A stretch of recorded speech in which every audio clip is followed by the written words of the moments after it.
Hello bachcho, we have a question here. Two vertical parallel glass plates are partially submerged in water. The distance between the plates is d and the length is L. Assume that water between the plates does not reach the upper edges of the plates and that wetting is complete. Water will rise to a height, let's say h, and we have rho as the density of water, sigma is the surface tension of water. If water is replaced by another liquid of surface tension 2 sigma, हमने surface tension double कर दिया, then force of attraction between two plates would become, force of attraction क्या होगा जब हम surface tension को double कर दें. ओके तो हमको चाहिए relation between force and surface tension. Okay हमारे पास H है डायग्राम में, यहाँ पे L है, D है. ओके तो फोर्स हमको पता है कि फोर्स होता है, फोर्स हमको मिल जाएगा वर्क डन और potential energy, change in potential energy के रिलेशन में. तो हमारे पास है change in potential energy is equal to work done. Okay change in potential energy is equal to work done. यहाँ पे चेंज इन पोटेंशियल एनर्जी क्या होगा? चेंज इन पोटेंशियल एनर्जी होगा हमारा rho V G into H by two which is equal to work done, मतलब force into distance D. Okay तो यहाँ पे होगा rho into L D H into H by to.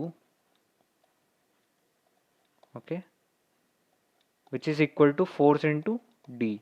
So force की value हमारे पास आ गई है rho L D, sorry rho L into, यहाँ पे जी भी होगा एक, rho L into H square by two into जी.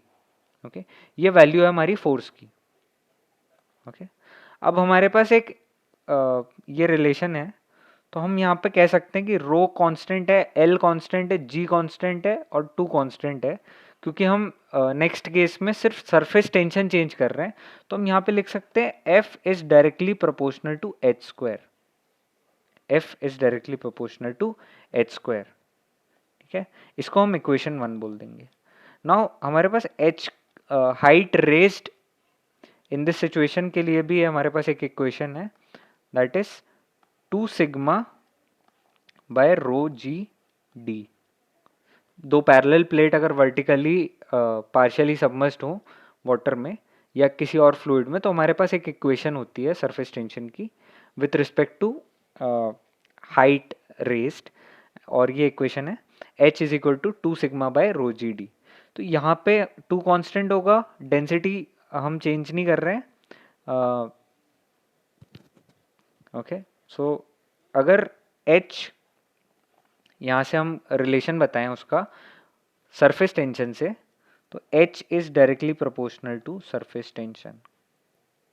तो इन दोनों इक्वेशंस को जब हम कंबाइन करते हैं तो by 1 and 2 we get force is directly proportional to surface tension squared. Force is directly proportional to surface tension square, क्योंकि H अगर सरफेस टेंशन के प्रोपोर्शनल है तो H स्क्वायर सरफेस टेंशन के स्क्वायर के प्रोपोर्शनल होगा. तो force is proportional to surface tension square. अगर हम फोर्स को सरफेस टेंशन को चेंज करके, if surface tension changes to 2 times surface tension, then force will change to 4 times. Okay that is 2 squared, 2 squared of, okay so force will be 4 times the original value. So the answer would be 4F, option 2.